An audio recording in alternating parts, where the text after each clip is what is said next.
Saya ingin bertanya Pak Ustadz, jadi yang pertama, sholat sunat subuh itu katanya dunia dan sisinya.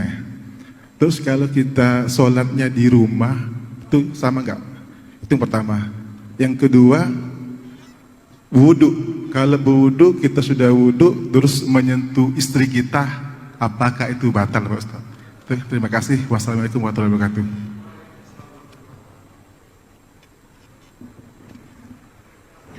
Raka'atul fajri khairum minad dunya wa ma fiha. 2 rakaat qabliyah subuh lebih baik daripada dunia seisinya. Disebut dia dengan raka'atul fajri, disebut dia dengan rakaat qabliyah subuh. Bagi yang pakai usolli sunnatas subhi raka'ataini qabliyatan. Waktunya dari azan sampai ke iqamat. Jadi kalau bangunnya itu sudah azan subuh, dia di rumah, apakah dia langsung sholat subuh atau qabliyah subuh? Qabliyah subuh dulu. Andai terbangunnya itu sudah terlambat, apakah hilang waktu qabliyah? Tidak. Andai dia di masjid, masuk ke dalam masjid, tiba-tiba iqamat. Qad qamatis salatu, qad qamatis salah. Allahu akbar, Allahu akbar, la ilaha illallah. Dia langsung salat subuh. Setelah salat subuh, dia qabliyah subuh. Qadha diganti qabliyah subuh. Satu-satunya salat qabliyah yang diganti Nabi adalah qabliyah subuh. Saking pentingnya qabliyah subuh. Rakaat pertama ayatnya qul ya ayyuhal kafirun. Rakaat kedua ayatnya qul huwallahu ahad. Imam Muslim dalam kitab Sahih Muslim membuat satu bab khusus. Waktunya dari azan sampai iqamat. Jumlahnya 2 rakaat. Ayatnya kuliah dengan kulhu. Keutamaannya lebih baik daripada dunia dan seisinya. Kalau qabliyahnya saja lebih baik daripada dunia dan seisinya, apalagi sholat subuhnya. Jadi dilaksanakan di rumah hukumnya boleh. Qabliyah itu tidak hanya di masjid saja. Lau ya'lamuna ma fil atamati was subhi. Seandainya mereka tahu pahala salat subuh berjamaah dengan salat isya berjamaah, la atauhuma habwan. Mereka akan datang walaupun merangkak. Kenapa mereka tak tahu? Karena Allah tak kasih tahu. Allah mau kasih surprise bagi mereka yang datang salat subuh berjamaah. Ini tentang qabliyah subuh. Yang kedua tentang bersentuhan laki-laki dengan perempuan yang tak mahram. Istri itu mahram karena nikah, tapi dia tidak mahram karena nasab. Yang dimaksud di sini mahram nasab. Apa beda mahram nasab dengan mahram nikah? Mahram nasab tak ada syahwat, tak ada nafsu. Orang dengan anaknya. Kalau ada orang bernafsu dengan anaknya, ikat biar kami bawa ke panti sakit jiwa. Jadi nanti kalau ada orang mengatakan itu kan istrimu itu kan mahrammu, maka tak batal wudu'mu. Yang dimaksud mahram di sini bukan mahram nikah, tapi mahram nasab. Yang tak batal itu dengan anak, dengan emak, dengan adik emak, dengan perempuan yang mahram karena nasab tadi, bukan karena mahram karena nikah. Nah, setelah jelas itu, setelah jelas mahramnya beda, baru saya jelaskan menurut mazhab. Menurut mazhab Hanafi, mazhab yang paling tua dulu, namanya Imam Abu Hanifah, mazhabnya Hanafi, tinggalnya di Kufah, Irak sekarang, meninggalnya tahun 150 Hijrah. Menurut mazhab Hanafi, bersentuhan laki-laki dengan perempuan tidak batal wudu, karena makna ayat aula mastumun nisa. Kalau kamu menyentuh perempuan, makna menyentuh di situ, maaf, makna menyentuh di situ jima, bukan sentuh kulit. Tapi karena bahasa Quran itu tidak vulgar, bahasa Quran itu tidak porno, maka dia tidak katakan jima, dia katakan menyentuh. Tapi makna menyentuh di situ jima. Jima baru batal wudu. Kalau sekedar menyentuh tak batal menurut Hanafi. Itu makanya orang India, Pakistan, Bangladesh banyak dia menyentuh-nyentuh di Masjidil Haram waktu dia tak batal karena mazhab Hanafi. Mazhab Hanafi itu yang paling banyak di dunia ini. Turki, India, Pakistan, Bangladesh, Kufah, Irak. Mazhab yang kedua Maliki, nama imamnya Malik bin Anas, tinggalnya di Madinah, makamnya di Baqi samping Masjid Nabawi. Meninggal tahun 179 Hijrah. Menurut mazhab Maliki, bersentuhan laki-laki perempuan yang tak mahram batal kalau ada syahwat. Kalau tak ada syahwat tak batal. Bersahwat baru batal, tak bersahwat tak batal.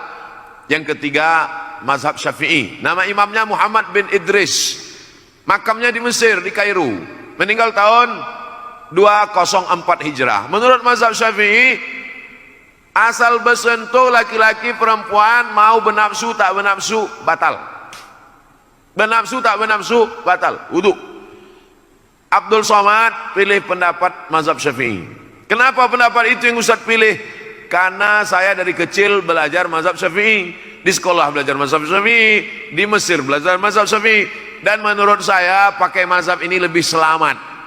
Lebih selamat apanya Pak Ustaz? Misal saya berwudu dari rumah, pergi undangan ke hotel, sampai di hotel mengucapkan selamat ke mempelai, selamat ya, selamat. Saya udah jaga, tapi yang perempuan itu disentuhnya ujung jari saya. Lalu kemudian saya sholat, Allahu Akbar. Datang setan berbisik, Abdul Somad, wudu kau batal. Kata saya, tidak, aku tak bernafsu. Kata setan, ada sikit gitu. Kan berkata-kata dalam pikiran. Tapi kalau saya pergi ke toilet, saya berwudu lagi, saya ulang wudu, saya sholat, maka hilang itu semua, hilang kata-kata. Itu makanya mazhab Syafi'i itu dikatakan asyaddu ihtiyatan, tingkat kehati-hatiannya lebih tinggi. Mazhab Syafi'i itu tingkat kehati-hatiannya lebih tinggi, diantaranya dalam masalah wudu ini. Yang kedua, masalah imsak waktu subuh. Mazhab Maliki tak ada imsak. Saya tinggal di Maroko, mazhab Maliki. Maliki itu yang paling banyak, mazhab Maliki Tunisia, Aljazair, Maroko, Mauritania, Andalusia, Irak, sebagian Mesir. Banyak mazhab Maliki. Dalam mazhab Maliki tidak ada imsak. Jadi kulu, makanlah, washrabu, minumlah sampai azan. Allahu Akbar, Allahu Akbar. Jadi kami di Maroko tidak ada itu sirine imsak. Jadi kami makan aja, makan, tiba-tiba azan, mulut berisi. Mazhab Syafi'i tidak begitu.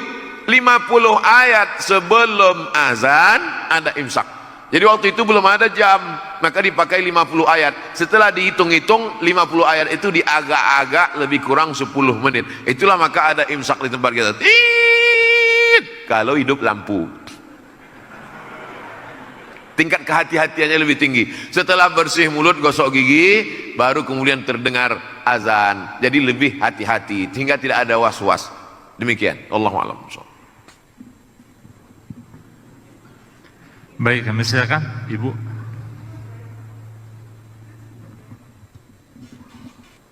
Assalamualaikum warahmatullahi wabarakatuh. Mau bertanya Ustadz Abdul Somad, begini Ustadz, kita kan sebagian besar dari pegawai PLN ini sudah dipotong zakat penghasilannya ya Ustadz ya. Nah mungkin sebagian besar dari kita misalnya bisa menyimpan dari tabungan yang dari penghasilan yang kita sisihkan itu berupa tabungan, apakah itu berupa tabungan di bank ataupun emas. Nah apakah itu ketika sudah mencapai nisabnya lagi 85 gram, apakah itu kita juga wajib kembali untuk mengeluarkan zakatnya atau seperti apa Ustadz? Terima kasih. Assalamualaikum warahmatullahi wabarakatuh. Waalaikumsalam warahmatullahi wabarakatuh.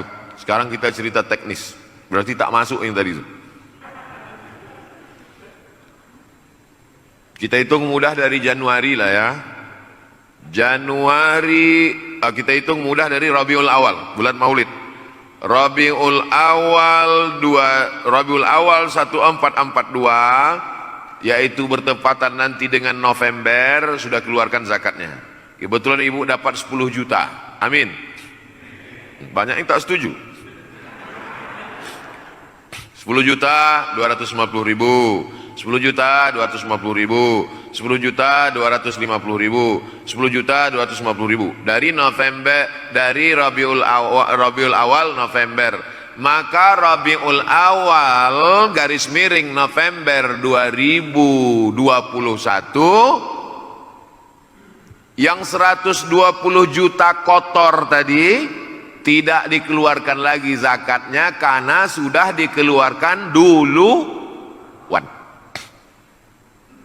Sudah dipakai untuk biaya anak sekolah, untuk itu, untuk ini. Yang kalau kotornya itu 120 juta karena satu bulan 10 juta, maka tinggal berapa di situ, tidak ada lagi zakatnya karena sudah dikeluarkan duluan. Oleh sebab itu catatannya mesti dua. Tapi kemudian ibu, bapak, tuan-tuan, ada tabungan. Maka yang pendapatan setahun tadi menggabung ke tabungan. Berapalah sisanya dari bayar itu, bayar ini, makan itu, makan ini, habis tersisa misalnya 30 juta. Ternyata di dalam tabungan itu ada 70, tambah 70 tambah 30, maka menjadi 100. Yang tabungan itulah yang dihitung dalam simpan per tahun. Kapan mulai menghitung startnya itu? Setelah dia mencapai nisab 85 gram kali sejuta 85 juta. Jadi misalnya ada uang tersimpan yang bukan termasuk yang setahun yang sudah dikeluarkan tadi. Ada uang tersimpan di situ sekitar 70 atau sekitar berapa? Belum ada zakatnya karena baru 70. 80 belum juga ada zakatnya. Begitu mencapai ambang batas 85, 85, catat kapan dia mencapai 85. Mencapai 85 kebetulan pas 1 Idul Fitri. 1 Idul Fitri 85. Simpan setahun barulah keluar zakatnya. Ini tentang masalah tabungan. Selesai masalah tabungan. Kalau begitu ada dua catatan. Ada gaji yang dikeluarkan duluan, ada tabungan uang simpanan yang memang tidak diganggu-ganggu. Pertanyaan yang kedua tentang emas.